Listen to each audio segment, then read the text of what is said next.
Alright, so working on a 22 Promaster 1500, 2500, 3500 model. It's the 3.6 V6 Pentastar. This is not the diesel one. It might be a similar procedure for the diesel one. I don't know. But so I just had a air. Basically, this car was involved in an accident, and I was getting the airbags were not deployed on it, but I ended up removing them. So, or actually the buckle was deployed, so I guess that's why it triggered a fuel cutoff. I'm trying to see if it's still going to show. I doubt it because I just cleared it. Yeah, it's not coming up anymore. Alright, so I've tried everything. Just bought a new Moo car scanner. It's like 150. I got the auto auth authorization to log in. I had the login, paid the $60 for a year, got in. Went through a whole scanner. It's pretty nice, but it's just I could not find a way to scan, basically clear the fuel cutoff code out of the system. It just would not. I went through all the modules, it just doesn't have it. And there's a lot of people talking about it's some kind of fire something system that needs to be cleared in order for it to start running. So basically a fuel cutoff system. I couldn't figure out what module it's hidden under, engine, body control, or what. And so the way I got it, I had an auto as well, but auto is not current subscription, so it won't go through with the auto auth login. So it won't. It's basically useless as soon as the subscription is over. You got to pay $1,000 something to get it renewed. Basically, the way I did it is I'm using Alpha OBD. And any Ram or Chrysler vehicles, I think after 2018 or 2017, they start using a security gateway module in them. So you can't just scan them without the auto auth login. I can't do anything about the beeping, so if it's getting annoying. So what you have to do is pull that dashboard lower glove box off, get to the security gateway module, and I'll get there in a second.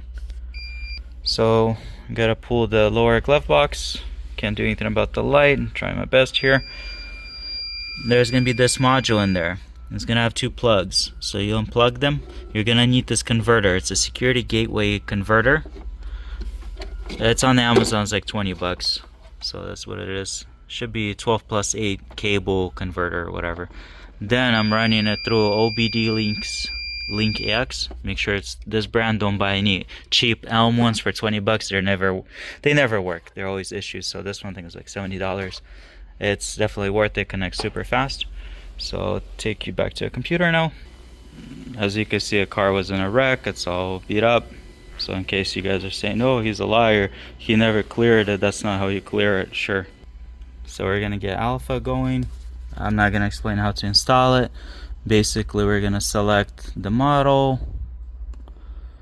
We're gonna select body control. We're gonna connect to it.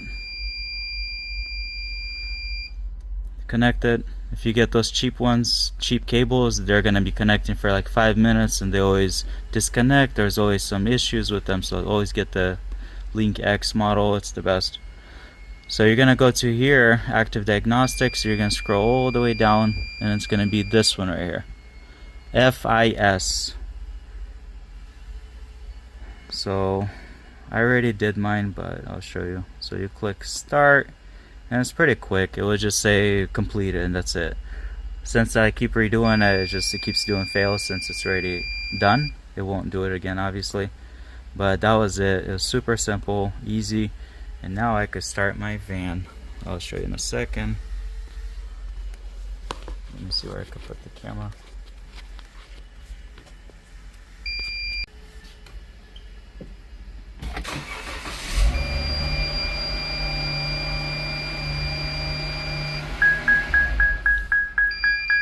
So you don't need crazy expensive scanners.